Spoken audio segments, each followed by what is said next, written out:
This program contains content that may not be suitable for viewers under the age of 18. Viewer discretion is advised.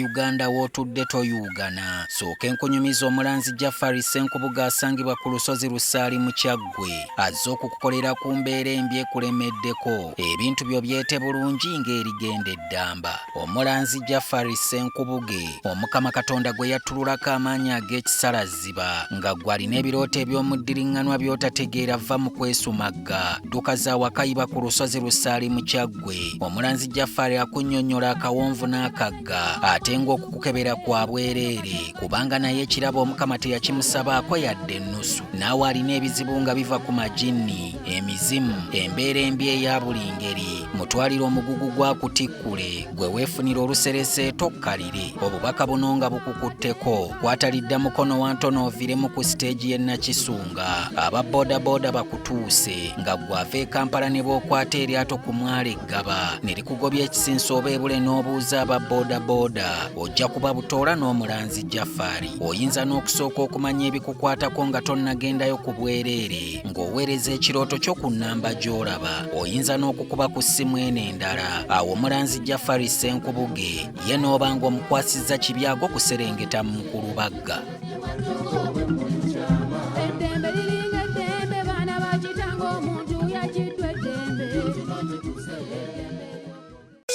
Chituse mu Kampala kati kigenda kugenda byafaayo. Maureen Nantume ali ku Serena nga 21 November okiwulidde jayakatabo wandiika 21 November Maureen Nantume ali mu concert gy'atumye My Story. The beautiful Maureen Nantume ow'embogo figure 8 mama humble and melanin queen God's firstborn ono ye momo shillings emitwalo 15 emezi ya milioni 3 kakati bw'oba wali owulidde ku beauty queen with a beautiful voice yono Maureen Nantume agenda kwimba live lukoba ku lukoba kayimba ku kayimba ababuulire ha story. Number 1 mukeere, number 2 mwambale munyume, number 3 musaleeko. Mulete ebyana ebyasiba JCC binyirira kitunula ng'ettaala lya fogo kikutunulira naawe n'otegera kanyongere ku sente. Eno egenda kubeera Uganda's finest show of the year. I tell you, missing it is not an option. Yuwagidwa Chabasa Fama, Wucha Kids Corner, Pijama Bay, Roseform, ne Chico. Ale ruzungu kade kazuku tujikole sawa namba ruzungu. Ruzungu tugenda namuza kujira kutoka ntoku ndimbuzi ndyefu. Arabura babaddi abakyala wele somwiro mwenye mbuto katonda ya chembuto genda weji waminge oya baweereza buno bukeke obutini singa babu mutwale bamusonseka mukamwa bwonna n'abufulumiza mu nnyindo. Kibwa alina guno omuggo gwa Musa wayitista premium detergent. waliwo wanangalie munda y'akasajja kasendi kalimba bannange esendi bannange.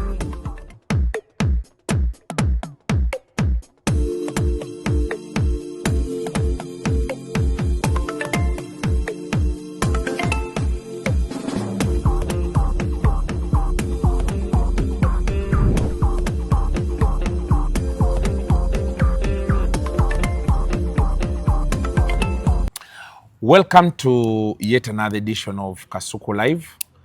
Eno mutyaba gye tuyita headline extra.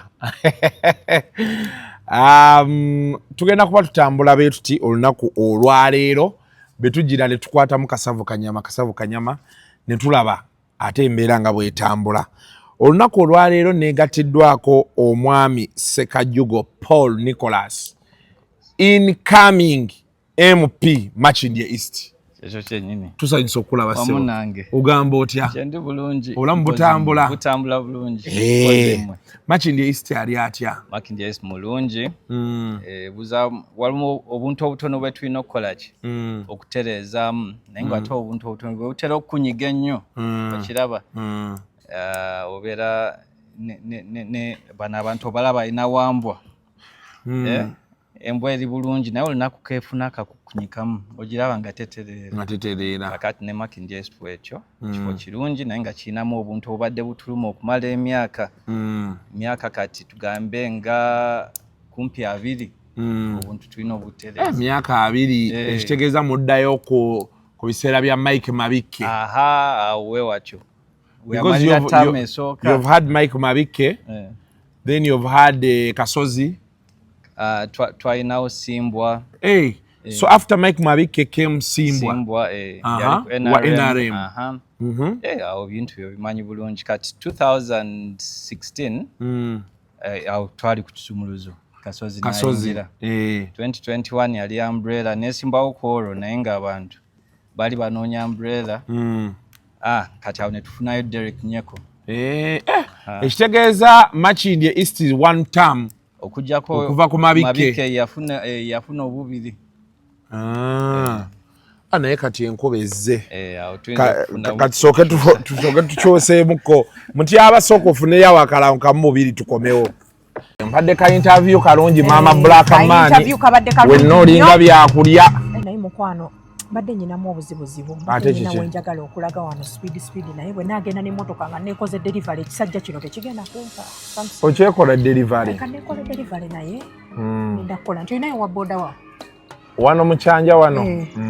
ate ffe tukyabikola ebyo maye bwemujja ne musula eri essonde ne mulowooza nti simanyi n'okuba nowa boda wange kubanga obutuufu ngenda kuleka wano emmotoka naye kati waalifunye omuntu gwokubira najja nanona speed afe wano tukozesa ride now app ogimanyi ride now ofunirako genda wano genda ku Apple Store teekamu ride now ogirabye yiiyo ebintu byabwe dakiika 2 nga bangi nga bakufunye dda kati omusajja mugenda munyamunyamu luseke nyamunyam sawa yakwekola delivery omwana ow'obuwala nga this is nice wetwale dakiika nga 2 kati owa bodawo wuuno maama nga ayanguye azze mangu anti eyo gye bayita ride now owaayo omukyalo ono nedda mukwano otuula mabega mwamanyire okugiraba oti muwereyo erumenti yiino oyambale saagala okube mutwe wansi omutwe mwaye gwe gutambuza food for the soul ansooke ngitwale ku delivery mukwano tugende bose omutuusa bulungi eyo ŋŋambako ng'otuuse ekyo kye bayita ride now let's ride. So omujja tusonyiwamu enkuba ezze oba eraga bikisa simanyi era mikisa egyo giba mikisa myerere ekintu essaawa yonna okikwatamu so ogambye Mabike ye yasembayo okubeera owa 2 terms kakati okuva 1996 twafunayo omubaka omu Honorable Benedict Mutyaba paka 2021 awo kati Mabike nayingira yeka gwe tuwaddeyo terms 2 so Mabike yakwata 2001 ne 2006 kati awo be yamala awo 2011 netufuna Simbwa 16 ne zireeta Kasozi kati awo 21 Nyeko kati 26 Sekajugo yajja but where did things go wrong for Nyeko before we go further? Why? My own opinion. Yes. Nti tudeke mabega ku 2016 twalinawo Kasozi nga wengambye yajira ku kisumuluzo. Now from 2011 paka 16 twalina omusajja amuyita Ian Clark siri mukubira kalango akuba teyesimbyewo nakuno sajja yali Lord Councillor nakola emirimu awo mingi egiconnecting mu industrial area bikyali ne basiima naye twalinawo ereyo wave agamanyi ekyekibuyaga ekyo kati ne bagenda ne bawa ekisumuluzo kyekyaliwo kakati mwami Kasozi nayingirawo ndoozi akolayo gyakola naye ng'era yali abuuzaamu kinene twawulira nga musajja tetunawamu so Kasozi yajja wave kati awo nali ntambula mu bantu nga baga nti ebya wave munaye tubivuddeko ebyo tebikola kati tugenda kuba tulonda muntu tetukyali kuki ku wave naye nga era kyatuka ku lunaku era n'agenda ne balonda ki wave yali kati egenze ku umbrella sajja agenda okuyita mu bantu mu maaso ko nga mugawa isooka weeyanjule ffe tetukumanyi ffe twalonda umbrella kati eŋŋamba tebaalaba ki omuntu kyagenda okuleeta bo bali banoonya Nyeko yajjira ku wave lwabagamba mulonda umbrella bo ne bagenda buli wamu nga balonda umbrella kati ye mistake mulina okutandika okutunulira omuntu ku busobozi bwe nti ono yantuukiridde yayogedde kino temugenda nga eno si football match nti nze ndi wa Arsenal ndi wa Man U lwakubanga twali kufa abayeyongera buto okiraba you have to look at capabilities tuna capability olabe nti ono mu myaka 5 musuubirako wakiri ku bintu 5 oba 10 byayogedde wetufunayo 3 tuba tuli wala tuba tutambuddemu kyekyo okay ebisigadde ngenda kujjaawo kubeekuleetera so you say down luli weesimbawo yes ogwasooka last election 2020 now you're coming back what brings you again Mange baga everyone deserves a second chance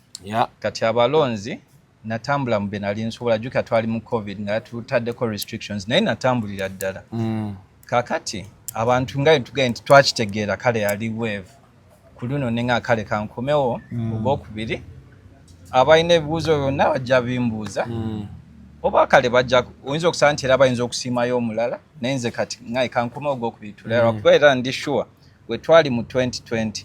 ne kati mu 2025 wetuli tetweyongedde kuddako mu maaso nga Makindye East lwakubanga bintu bingi ebyo byengambye birabika ng'ebitono ebyetaaga okukolebwa tebinnabakolebwa so kyekyo kati mu bino byonna ebitannabwa kukolebwa soko tuweeyo ku bintu ebimu kakati byolowooza nti tebikoleddwa mu kisanja kino ng'ate gwe osobola obbikola kati ebyo katandike nga woge kankweyo ebitono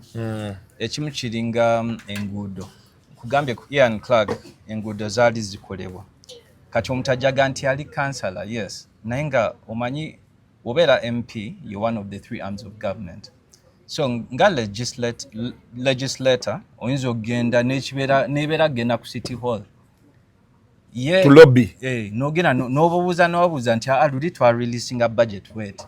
Constituency yange obaka tugaye Makindye division ina budget wet nenga sinalaba kino na kino nga kigenda masonga baga nti asente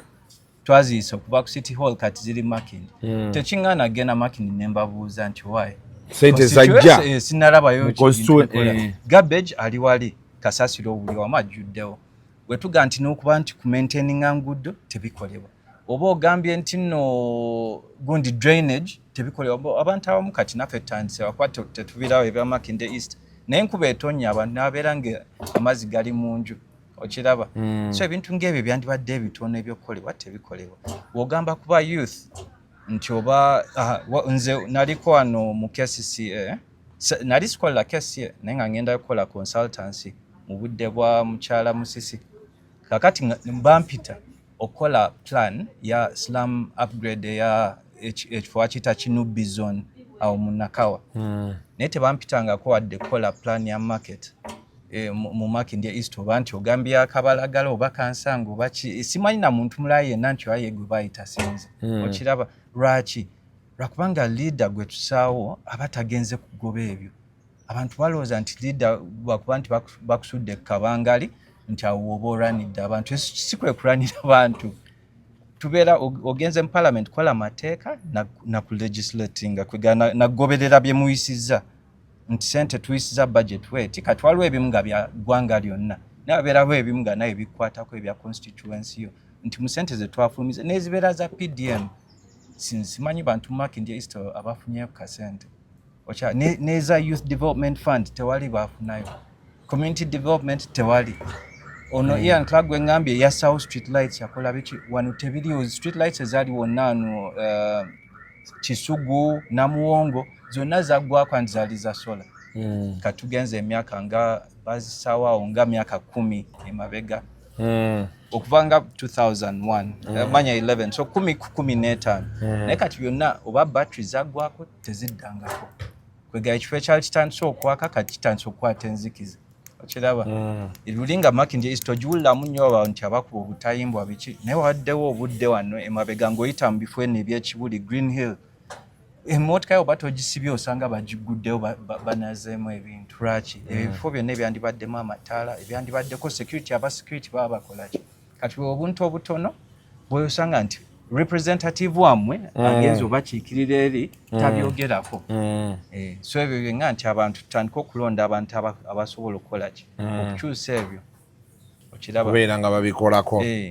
Mulimu n'ebirala bingi wadde tugenze ku malwaliro agali mu kitundu aga KCCA amasomero naye nga kati nabitandika byonna wangambye nti ompadde essaawa emu tetugenda bimala kati tusobola obimalayo naye. You raise very important issues because abantu abasinga bwe tubabuuza gwe nga MP kiki ogenda okukolera abantu, people tend to meander. Yes. But I've not had so many people who say we are going to twagala tusobola ogenda ku KCCA okubabuuza okumanya nti enguudo si nkole twaweereza emakindi essente tugenda emakindi ne tubabuuza lwaki enguudo zino si nkole, because ideally that's what the MP is supposed to do. Apart from the legislative part ajja n'akola oversight role wano okulaba nti ebintu ebyogerwako bikolebwa biteekebwa mu nkola oba okitegeera. But not so many people are doing that. So olina okukwatagana ne ba LC5 ne LC3 lwakuba byonna gwe tojja bikola yesoberako ba agent bo naye nga balina okukwatagana ne bali abalala ekyo ne mukifulumya wabeerawo oli nti yalidde ssente n'ekiba nti waakiri omututte mu park omutwala munaye ng'abyogera gye zirazi ssente bazireeta. Kati gwe amaanyi go mu kalulu kano gali ki? Kakati nze mbadde mu business naye nkugambye tukola construction mumbeeramu accountability mungi. Oli projects zino ezimu ziri donor funded ezinga zenkolako ziba donor funded naye ng'era tukola ne consultancy yo supervising a projects ezo. So kintu kya accountability nkimanyi bulungi naye nga era tukola ne urban planning and development within the same company. Kakati ogenda okusaba nti ebintu byonna ebya development ya constituency eyo mbi covering mu urban planning and development senga nsobola okukola slum upgrade project netuuka mu Ministry of Finance PPP unit ya public private partnership nga kwega tunonda kati tunoonya abantu abaleeta ssente wetukira ku stage eyo ng'omanya nti eyo gundi gye mba nakoze proposal ebeera nga nnungi okoze byonna environmental and social impact assessment ze Asia nga bamwe bagiyita okoze ebirala byonna obitunuulidde kati wendeeta oyo knowledge nze asobola okukola eyo slum upgrade nezija nenga nti Makindye East tulina ogikulaakulanya weetuti ndaba nti actually Makindye East teri bubi naye nga yeetaagamu some key things okukola then nola nti waliwo projects ezimu ezijja yes tukoze bubu ya 30% nti oleseeyo tufunye donor funds tufunyeyo kampuni ennene zowano okukola oluguudo ng'olwo lweggaba naye noga nti balese 30% y'Abannayuganda naye Abannayuganda n'obajja ewalala. Black seeds zina nakyo anti-tumor benefits ziyamba okusabulula ebizimba omuli cysts, non-cancerous tumors. Abantu bangi bafuna ebizimba mu mubiri gyammwe naye bw'oba oyagala okusabulula ebizimba ebyo wetani okozesa black seeds zino kuba zina efficacy esobola okusabulula ebizimba ebyo. Oil wa black seed ne powder wa black seed wetani omunywa mwabalina fibroids, abalina ovarian cyst, abalina dermoid cyst, abalina testicular otitis, epididymal cyst mu testicles nga zazimbamu obuzimba kozesa nabo abasumbizibwa mumps amambuluga. Black seeds nnungi nnyo ate ziyamba n'okukendeeza ku nnyama ezimba mu bulago oba ze tuyita tonsillitis n'ebinyama ebizimba mu nnyindo oba ze adenoid swelling ne nose polyps mu baana bato n'abantu abakulu tulaba nga bibasumbuwa nnyo. Bw'okozesa black seeds zino ziyamba okukendeeza body inflammations n'okukendeeza tumors ate era ziyambako nammwe abalina ekizibu ky'okubanga omubiri gwammwe teguba na bbugumu limala. Abantu abamu osanga olinga empewo emuyitamu mangu abeera omubiri gunnyogoga. Kozesa black seeds nnungi nnyo. Twasose wali mu nkuba wali akataala naye erina okukolebwa. You are here so we have to do it and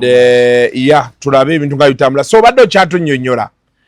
strengths zo ng'otunnyonnyola nti engeri gy'oli mu bya urban planning n'ebisigadde Makindye East bw'omutunuulira kikwanguyira. Kinyanguyira okumanya nti kati wano tubuzaamu kantu katono kano omuntu omulala tajja kiraba mpozi ng'abaddemu eyo field mba candidate abo na simanya ni abaddemu simanyi oba bamanyi where you go to lobby nene oba tochikoze ekyo how do you present it in parliament and how do you defend it nenga ekyakyeŋŋambye ekyabaana nti ogenda okulaba nti kati baleese oluguudo yes tukoze 30% ezimu project ziriko ne 40 which is very good naye nga abaana bavudde walala nga bali abalala abamakindye east batunudde bali abo batunula kanjaga tukole tulina Kansanga market tulina eyeggaba tulina eya Kawuku ezetaga uplifting tulina eno ewabigalo before bingi kati ezo na project zibeerawo oleese omuntu oba oleese omuchina oba oleese omunauganda naye nga ayinza okufuna abantu abalala bali ba 30 tuyinza okufuna mga 20% of that 30 no si 20% of 30 of the entire project oba bebana abaana abasitula ebintu abatabula cement tuyinza obaleeta ne bakolaawo kati ekintu ng'ekyo twasobodde okikola ki okirwanirako ndoza wetumalira myaka 5 abantu bajja kwa ali better off si just ku mirimu naye nezo services endala zetugamba okay namuwonge eyo yes namuwongo yeremu boyita anova ku monitor ne weyongera yawo waliwo akafa akali awo bakayita batya akalimu abantu abangi bakayita katale beekatyo awo bayitawo batya kati ekitegeeza munjira ddala olaba ova ku monitor waliwo akakuba akasooka akakkirira kawako industrial naye ate waliwo n'akali mu kakoona wali kakola asaaku ke baakola awo wonawo nebeera constituency yo eyo na constituency negenda paka wa kwegamba oyitaawo nga etugambye ne weeyongerayo paka otandika Bukasa luli yali etwalira Muyenga naye kati Muyenga naye eri parish ya Bukasa kakati awo Bukasa erimu ebifo bingi Katongole zone Katanga kati noyita Bukasa ogenda okwesanga otuuse kisinzira wajjolaga oyinza okudda Kansanga actually oba ojja kudda Kansanga naye eriwo naye eri wange ate gaba kati yesembayo Makindye Munyonyo teriwo kati omanyi otuuka wano ekifo kye bayita Soya ku Gaba road awo odda ku right obeera mu west okiraba wonna ku right naye ngeno Kansanga biki obeera okyali mu east naye otuuka ku Soya wodda ku right obeera mu west paka Gaba kati wano awali Diddy's World awo wawo obeera okyali mu east nojja waliwo petrol station eri awo kati waliwo ekikubo ekigwali Makindye kiri kye baakola ekipya ekiva ku bitaala Makindye nekyenkiyitaawo ne kigwa Munyonyo oluguudo olupya Lukuli road obeera okyaliwo awo oli mu west ekitegeeza gwe oli ku surface wano kati ojja n'ogireeta n'ogwa Kansanga n'ogwa wano nga ku Embassy Kabalagala noyingizamu waliwo ka parish awo akasinga obutono bakayita Nsambya estate gye banzaalira awe bakuzaala ke kaparish katono kalina bu village busatu bokka naye nga ate nawo butono nnyo kati ke kasemba era kasooka fuluma ward obeera mu west then nojja ekitegeeza wano wonna wonna Kibuye siwwo omanyi waliwo boyita wano kusharingira ekkuba eppya lye baakola likusuula eri Kibuye side zaawo obeera oli mu west east eringa 80% of west mu size it's bigger it is smaller eringa 80% of Makindye west Makindye east yeri smaller kati bojjaawo n'ogwa wano ku bitaala awo kati nodda Mukwano Kibuli eyo Kibuli yonna eriwo yonna eri wange CID yonna eriwo awo yonna eri wange constituency yo nnene but tuli very secure kati awo kyenga nti wabeerawo oversight awamu weeremwa n'osaa nti abantu bayita Green Hill babanyagako ebintu awo wonna wogaye ku bitaala woyitawo ssaawa 5-6 ez'ekiro olina okuba nga enzigi nsibe kati ebyo ebintu etulina okukwatako kati gwe kino ng'ekyo ekya security awo babba abantu bw'osuubira kikolera ki anti era nina ogenda okulaba abakikwatirako tulabe lwakubanga ekyo tekigenda kuba mu parliament togenda kitwala mu parliament olekewo ng'etteeka naye wabeerawo budget eya defense eya security kati nina ogenda okulaba ezo sente zigenda zisookera Makindye oba zigenda butereevu kuba kikwatako naye nga nekiba nga MP yenna abaddeko n'obanga obadde olina kugenda ali ku CID n'oyomba ate eri mu constituency yennyini ate nosaa nti tulina ebyo ebizibu ekkololo tewaliyo security nze sifunangako kizibu ng'ekyo noga nti baguddeyo motoka banyaga mu bintu kati kyengezako ga nti twala nti kiba kiswaza nti home of CID webasinga nokola basinga okubbira kati anti awo wenyini tetulina kusooka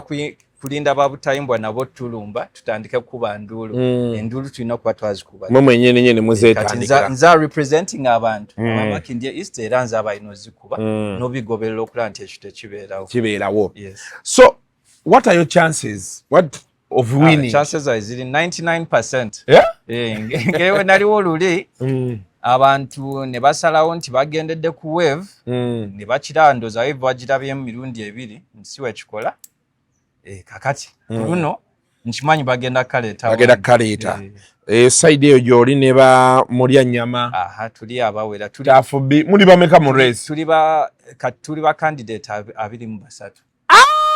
simanyi oba tulinawo any other constituency mu Uganda erina ba candidates namba eyo abawera n'abiri tuli 23 tusinga n'aba presidential 23 is a big number. Kati mwawo bonna abantu ndoza akalulu mugenda kaleeta eno mukimanyi kati sawa za kukola abantu be Makindye East omukulu Sekajugo Paul Nicholas mumulabirenga ddala wano mundaba ono kamala omujjako nantawani omusajja mumulabirenga ddala akalulu mukakwate mukamuwe kuba ebintu ebimu byayogera. For me it makes sense that leader tagenda kujja bagamba nja kukola oluguudo ng'ate yo si ye rolo ye nange ya oversight osobola okugendayo abantu n'obabuuza waki oluguudo tetukola ki tetulukola ate si babuuza n'obabeerako n'obafukira akazito. The quality of your competitors, do you think they are worthy opponents? Why? Wano otunula omuntu toyinza kumanya. So nze kyemmanyi mu myaka gye mbadde ku nsi kuno egiwera nga baga don't judge a book by its cover omuzungu ekyo oba yakijja kuffe n'akikyusa simanyi naye nga toyinza kumanya wembalaba abantu bali decent era nsuubira bandisobodde naye sinawulira message zaabwe kwanze mbadde busy mu campaign zange so sijja bayisa mu maaso naye nga kyemmanyi nti ku bonna sirowooza omu kwabo abalala 22 nti ajja kusobola okuba ne idea of how to transform Makindye East. Nze kunze kati kiri omuzungu kyayita second nature nti kati kiri part of me bakuba ebyo bye mbadde nkola bampita mu projects nenzi designinga ne bazitwala mu World Bank ne bazitwala mu EU ne bazitwala mu UK Export Finance. Kakati ebintu biba byangunze okumanya nti kino n'ekiba tekigenze mu bali tujja kiyisawo ekiti Parliamentary College ekitegeere tukibanyonyole we kigaana nga tunoonya other funding era tuddayo mu Parliament bwe kimala okuyisa nga tukiyisizza kakati tulina kubeera ku kya implementation tebikoma mu bigambo tetuli wano ku bobobo bigambo bingi era gwabinzijamu leero togenda kuba mukubi wa nduulu olina kwogaba mbu ensonga siza kugwa mu kukabangali poliisi ekutwale kati awo nti newaga nti oyo yatulanira naye kikyaba akulanidde wogenda mu ddwaliro erya KCCA ne batandika okusabayo akasente oba ne yagaalira eddagala tetulina genda ali oligule sente toziina olina okuba ozadde mwana wo tolina sente naye nga sente zafuluma mwaga musooke mufiirwe bantu mukitegeere kiki oba naye nze agamba nti ebyo byo ebibeerawo mugende waki MP wammwe MP si kujja baziikira sikigamba mbubi mpozi nga abamanyi naye nga alina kubanga endwana ye yagenda kubateeseza mu Parliament wamala okuyisa ebintu ajja alabe nti ebintu bituuze sibaga nti twabiyisa temwabiraba naye nga abantu tebabifuna kyekyo. I see. So the quality of Parliament, do you think for a man like you who is doing all these jobs and do you think it is worth it for you to go there? Yes, that's a very good question. Parliament when najira mu 1996 before that sijja kwerimba nyo nange nali muto naye mu 96 Parliament gye twalina senga tuddamu ne tugifuna kati ndoza tujja kubaki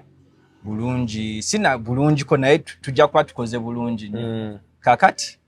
senga abantu abasobola okuteesa n'okuplaninga n'okulaba nti ebintu bifulumya senga tetuba ne tudda mu bino bye ŋŋambye nti tuli mu mizannyo tulanse Parliament tugifudde circus bwe tunaasigayo tetujja kugikyusa naye nga mba mwagala gikyusa mutandika okulonda abantu abalina ki those qualities mbadde nina ekigambo ekyakyenjagadde okugamba naye ndowooza entandisa okikyusamu nekigenda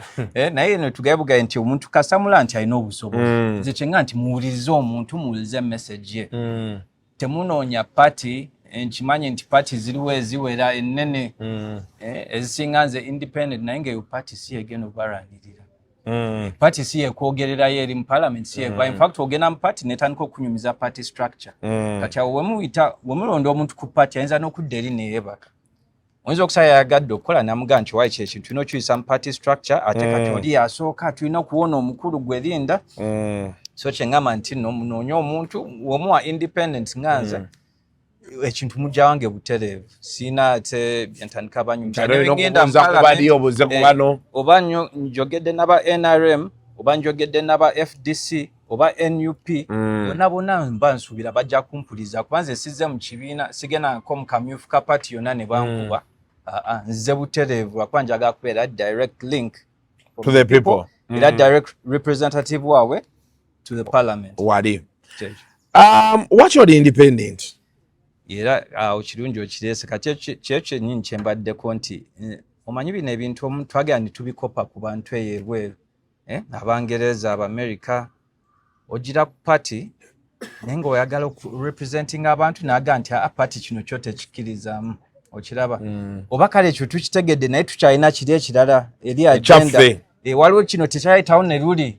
mweri taamu ewedde naye kakati tukyagala tukikole naye ng'abantu boboosi kye bakusabye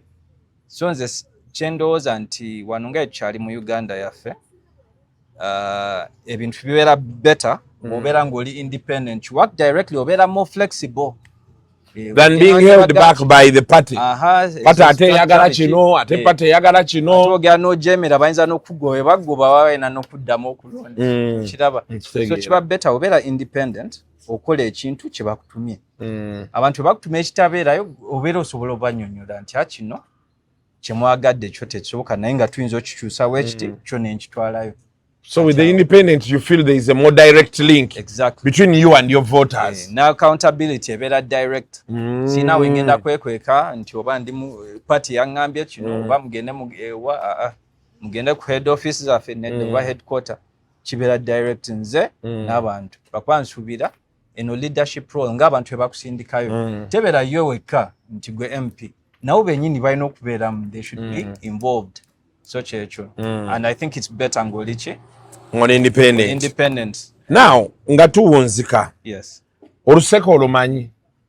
straw ono oluseke olulu ate ebiseera ebyo waliwo omwami bamuyita Abraham Lozi yesimbyewo Kampala Central abadde aga nti teri luseke teri kunkuba luseke oluseke kwe kubeera nga abalonzi baagalayo tugulireyo amaseffuliya tukole ki that is before but then even during ng'owangudde baagala bw'obozze mu kuziika ojje ne tenti obutebe maseffuliya obaweeyo ne ku ssente enkalu oluseke onoolukkiriza ro obutalimba bantu oluseke nze kennyini naye sirukkirizaamu lwaki kati wano kankweku example mu 2016 nalaba omwami nga tumanyikiza Besigye yali president wa FDC oba flag bearer wali atambula nga abantu bamuwa enkoko bamuwa ebintu wano 2020 era ndabyeko mwami Kyagulanyi nga naye bamuwa ebintu bwe tulaba president Museveni naye bamuwa ebintu kati nze aze kuba MP ate lwaki nze gwe musaba obbawa ebintu ngamba wano nga sinayita ndi mu campaign negwo ngamba nti ate omwana wange fees zibuze ate oli biki kati eyo president abantu gye baleeseewo ndaba yetandise okusuula okwonoona parliament bwe tumala n'ongamba nti oli afiiriddwa wabanga community umanyi ekintu kya community ebyenga nti oluusi batuleetamu ekintu ab'ebweru ne twonoona buli community jawamu nemugezako okulaba nti omuntu wamu okukyala omumuzimu kati nze wabanga nkwatako nga mumanyi era nange nja kubeera ogenda kujja bwabeera nga adde mukulu mu kifo nga simumanyi era nja kusindikayo akantu naye onoolimba abantu nti Makindye East yonna gojja okuba obaziikira abantu baabwe oba olimbye era omuntu akibagamba oyo mumuviireko ddala kye bayita red flag aba abalaze nti oyo mulimba tajja kusobola abantu bafa buli kaseera leero kenyini wenviriddewo ng'amanyi ebifo bisatu abantu bafudde togenze sigenze kati ate ebyo bisatu sinaba nakufuuka mukulembeze kati omala okuyita mubajja kutuukira bonna ojja kusaba nti mu parish ezo 10 era kumpi buli parish ebeerako omuntu afanako oba buli week kati gwonoogenda okuziika onookola ddi emirimu kati last time era wali toviibwako kantu kalolo akasembayo anti kati wotambula muntu oluusi ate nanyumira nnyo byogaye n'atuula nga gwe onsaba nokuwayo kasoda tekiŋŋaana kaggulirayo naye otandika okuŋŋa nti ate nkusasulira fees kati kankusule n'omugagga Sudir kati n'omugagga Makindye East agende abaana atandika obasasulira abatalina fees abeera tajja mba mujja kati kambuze abalonzi eyo basaba ebyo ebintu munaye abantu abalonzi bano abalonzi nabo bantu kati n'oba ogambye nti no wa Masaka wa Kyabaddaza wa Hoima biki bonna kyekimu bonna baagalayo akantu kati abantu naye ebyo ba politician baboonoona ebintu ebimu bye basaba nga bigumu nnyo fiizi eŋŋamba baboonoona kati bo baagala bwagazi byabwere kati oli wajja n'abalimba nyinza okujja nembalimba njabikola ne mumpaki akalulu simu nenjikyusa nekyuka lwakwa tojja bamalayo toyinza balabirirawo kyo nga ebalowooza bonna ate otandika omuwakamu ye nga tandika kusuubira buli kaseera nti ojja kuba omuntu so the politics of money won't work service balonde omuntu asobola nsuubira gwe kasuka ogitambula yonna ene mabega nali nkola nga nina project gye nkola eyo Hoima kati ng'otuuka alo ka town bakayita Kaiso weemirira ano Kaiso ku mazzi eri oba olengera Congo okiraba naye nga kolas atuukira ddala awo oluguudo balukola bulungi bafuna abatakish ne balukola balumala ndooza 2014 awo kwega myaka nga 11 Kaiso sirowooza oba n'ebyennyanja ebivaayo bisinga n'ebyawaneggaba oba mulongo oba naye n'osanga nti feno tukyakaaba tuli kolas omukadde amazzi awo gaba katale enkuba weetonye nnyingi osanga nga amazzi gali buli wamu oyina gendayo nalyato gula bintu kati ebintu byenga nti esente ez'omubi w'omusolo nkimanyi nti zigala nezikola Uganda yonna naye tuyinza okugamba nti no tusooke tufokasinge zino eziba mu Makindye East kwa KCCA mu Uganda yesinga collectinga ki esente mukimanyi 70% of the taxes ziba ano mu Kampala so tuga nti Makindye East nayo webeerese West zibajje mu basuubuzi mu biki tusooke tulabe nti portion esinga soka kola bintu ebyo tukoleze enguudo tetujja zikola myaka 5 uzikola omwaka ogumu oba ebiri obusigadde bu maintenance obutono bwekola buba butono sente ndanga zigena zikolewa naye sizijja n'osooka okola eri si kibi nakyo kiba Uganda awamu kiba kigikulaakulanya naye nga abantu wano gye tujjemu sente tubeerabidde so ebyenjagala bye bintwalayo okulaba nti tukomyawo essira oba focus ku bantu baffe bana ba Makindye East otherwise eri kaddiwa bukaddi Makindye East ye kaddiye walo skilling center yawo ogera muyenga biki nawe noyagala ogamba jova naye kati ekaddi abantu tebakyagala kwogera naye simanyi nti muyenga ate waliyo n'essiraamu awo ogambye wa Katanga Katongole zone kati ziri kale mu Bukasa naye ngeri eyo abantu amanyi nga muyenga omanyi baga muyenga Bukasa tokumaawo so kinga nti ebintu byonna eyo mu Katanga sinti Islam tetetegeeza nti abaliwo olina obagobawo just ogendayo services n'ozitereza deliver naye wali otuukawo nga waliwo kipi ya kasasiro n'olowooza waba basasula kubeera na kasasiro awo kesi kye tetuukayo mujjayo naye ng'esente gye ziri ku division kati ebyo byenga nti ezo sente ziragawa nosa nti nno drainage tebalina ebintu ebyo byangu ennyo okukola so tuba tulina okutula ne tukola plan byonna tebijja kukolebwa mu myezi egisooka 3 oba 6 naye nosa nti mu myaka 3 tumaze okukola ebintu ne tudda mu maintenance ba MP mulambule nnyo ku project za abantu bammwe, especially nga ziva ku district. Ba MP abasinga mwe mutuuka mulowooza mulina kujja mu nnyimbe, mulina kujja nga siba waliwo azaala, siba waliwo abadde ki. So, to so many of our voters, that has been their weakness. You vote people out of emotions. N'omaliriza nga wamulonda ye nadda mu bibye. Ate nojja n'otukaabirira. So you need to, work on a few things here and there. Ng'omukulu Sekajugo Paul Nicholas bw'agambye. Agenda ajja oba contestinze ku kifo cha MP Makindye East we yesimbye musajja ng'ono mumulabiranga ddala azze Kasuku live n'aga nti Kasuku mwagamba tuwanike omukono guguno nguwanise okirabye era omukono ne tugulaba. Campaign wazitandise naye kati nga omanyi nti tuli ba candidate 23 batusaze mu ludi woga njagena mu kino ekifo nnaku nga 2 lunaku lwonna nzire mu kirala kati ogenda okulaba bakusunirako genda wano obeereyo ku maca gwe okome kitegeeza ku maca musoose mu campaign era tusoose mu campaign kati leero regular leero mbadde siina we ngenda naye nkya ojja kusa nti ekyo regular ate nina gye ngenda. But 23 candidates is a lot of people. Tuli bangi era osala constituency abantu asinga fana nti tubiraba fenna tunatimba buli wamu nga tulwana kula nti mutulaba era temujja tujja kubanga ekifo kyonna tukijjuza bifaananyi nga kiri saturated. Tokola digital campaign. Racha temuzistidde. Digital campaign kati abantu ze baliko. Yeno je tutandise. Njagadde bulungi nnyo abantu abesimbye oguno omulundi. They have really turned down those big rallies because they take a lot of money. Most people are no longer so interested in politics. Kati ogenda omalirizanga ndaba nnyo kati ba candidates batambula door to door. Oli omusanga akutte kati nga wano balaba w'amayumba mangi abantu ababeerawo nagenda nga bayitamu individually n'abayiza nga omuntu amutuuseeko individually. Then of course abalala they have moved digital basobole okutusanga ku mutimbagano kuba oli oyinza okuba tomulabye naye ng'ate oli ku ssimu oscrollinga n'omugwako kintu nekisobola okuba nga kitambula. It's a very good move and kyogerako ekyo katono oba ompayo eddakiika kati ekyo ekya door to door ndooza kyasinga kukwatirayo wano mu covid ate kiba mwakola door to door lwakubanga nga bali tebakkiriza ki ebivulu ebintu ng'ebyo naye ng'ebivulu nabyo tebiyamba abantu oleesi oli n'abaziniramu obaziniramu tababulidde kikyagenda kukola kati ne tukola door to door naye era kinalaba nti door to door eyo tuba n'emyezi 2 kati baatugaye tutandika 10th November ye Monday ise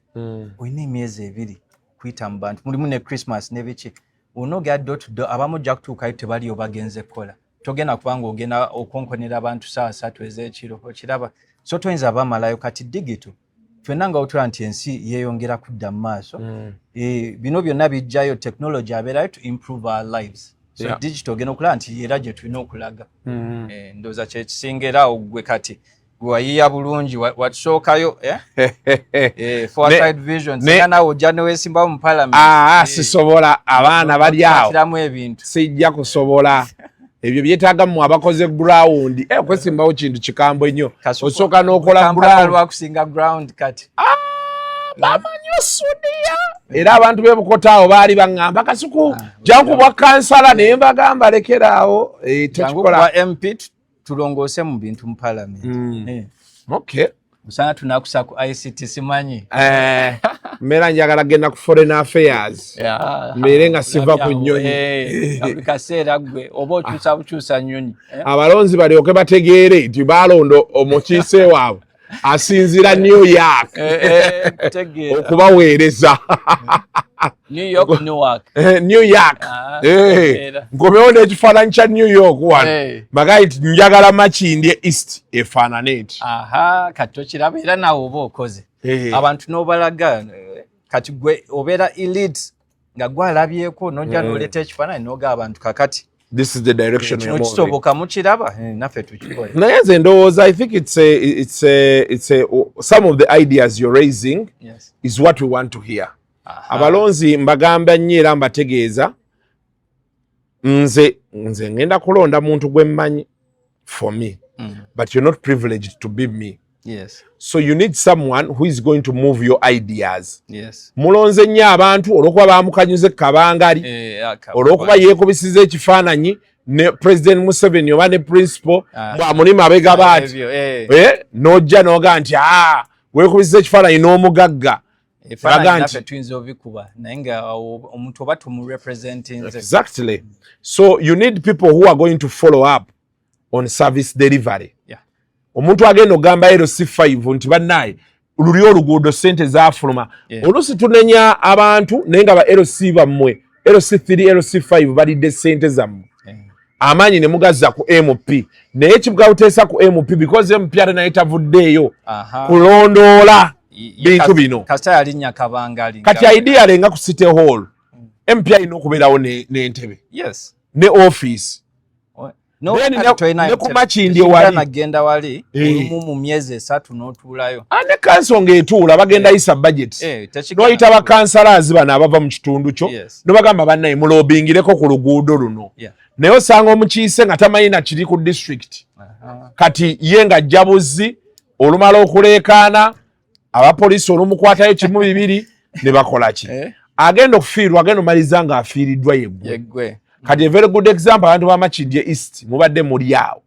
oluguudo lw'Namuwonga awo okuviira ddala wano ewa Mukwano jangu kino kidda Green Hill lubadde lufu kino kiyitamu paka eri maaso wonna wabadde wafu nga enfuufu eri awo myaka 5 naye nga mulina okukiise wamu okitegeera kade gavumenti okutuusa weyeerowoozezza ng'abamonita bakubye enduulu awo ne bakola oluguudo business bangi nga afiiriddwa ebintu. Thank you very much. So okulonda enduulu tekigenda kukuyamba. Vote people with ideas. Abantu bano bebajjeeyo gye muli mubabuuze tulage ku blueprint y'ebintu by'oyagala okukola. Si kumala gabyogerako mugaye tulageeko. Si kunsaba kasoda. Kasoda tulina ke twali nga tokyalina kyommanyi ate yo constituency ya kisanja kimu myayo olukugulira kasoda ati olumuteekayo akimanyi bulungi tadda ng'abulawo kati omukulu tagenda Canada ajja gende Canada yabadde dda kasoda omukulu alwa gwe tugamba aliko naasigalawo wano kakati jagenda owulira nti ali Canada. Slogan yange eri action progress together. Biri abiri mugumu yali fenna wamu. Kakati nendooza nti kyayika abantu tebakitegeera. Kyayika kwa nayogera mu lulimi lumu nenga nti national language yaffe wano Luzungu. Kwekigatteko action progress together. Fenna wamu. Entebe sigikola muntu omu. Fenna tubeerawo wamu. Bintu byentwalayo erimu ababimpa. Akabonereko ki? Binika. Nasazeewo kuluno anti kati omanyi ffe batwala list byonna yenalabye nenga akabinika kano kakola batutuula ffenna wamu awo ne tubeerayo ne kacayi ne mumbuulira ebintu ebibakola ki ebibaluma naye nendaba wembitwalayo eri nenkomyawo feedback ne tutuulera kacayi ne tukola ki ne tubiyitamu kati abo bagamba nti era kukwaka akabinika kiba kitegeeza ntwala ebbugu mu parliament bringing the heat to the parliament. Lwakubanga chai tagenda kwefumba. Ndabo olina okuba n'omuliro ogwo ogufumba oyo chai. So yo hit gwentwalayo nti kati obudde si bwakwebaka budde bwakola. Kukyusa mbeera. Kutambulira myalo ya kulongoosa myalo egyo. Okiraba. I don't know how much in the East sank so low to where it is. Abantu nga beegombanga emuyenge eyo kansanga. Wonna gaba bikinaye katwebaka nnyo. Twebase emyaka nga 25 kumpi twebase 24 ekifo ekyo kyagwa omanyi Waikibenda yabeerako eyo side zeeyo naye olabika naye wasulayo nga kujjako kati ensonyi zikutte engeri mumanyi y'ekifo obulungi nenda sisulangayo nakolera ku monitor for like 10-12 years kati nga oluusi betuvanga ku talk and talk show olina okunavigate mu kifo kyoyita wano Green Hill jam oyo ogenda to navigating ene manju oyite oluusi ku IHK ogenda ogweyo kati waliwo alternative route ate kuyisaamu nekusuubira ddala Katanga eri then n'osalamu bw'otyo oluusi nga tugenda Munyonyo anti oluusi bw'oba ogenda e Munyonyo mu kifo ky'okwetooloola tojja ogowa n'emuyenga ngo some Saturdays wabera crowded. Yes, so kati otemera dano mala eri no gukira ku Galaxy no genda munyonyoba you know wherever place you want to amakatika choboji manyi bulungi era yo nere ye walingayo bachali bange bangi baserebwa abasinga kati lwa wano boyita wano Katare ne weyongerayo Katare ke namuwongo awo mu Constituency tomanyi nti waliwo ekiweta ne kiddeno BHT kati eyo waliyo abagagga bagenze bazimbayo waliyo n'ono omusajja ono ow'ekikofiira yaani the very rich man he stays that side baalinga beegoba nnyo n'ono omusajja ono omusajja eyafa yalina taxi ennyingi omusajja nerabidde erinnya lye naye abeera eyo so kati oluusi twagendangayo eyo ng'oluseke lutusumbuwa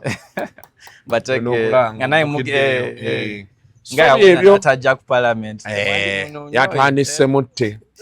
era ne leero mbadde njagala kukolako wano tuyiseemu naye bempulidde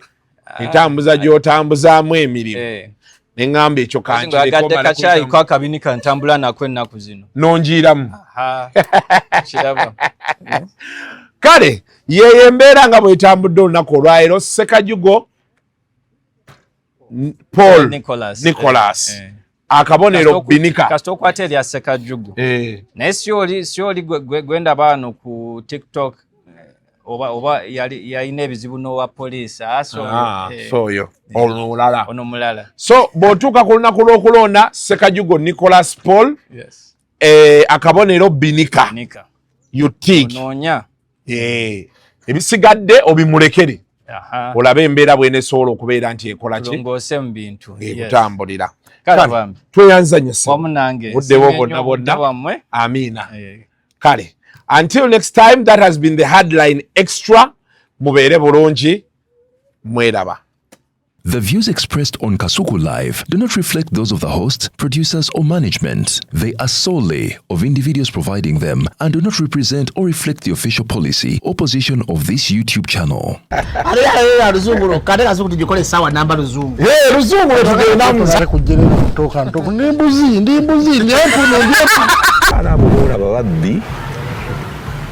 abakyala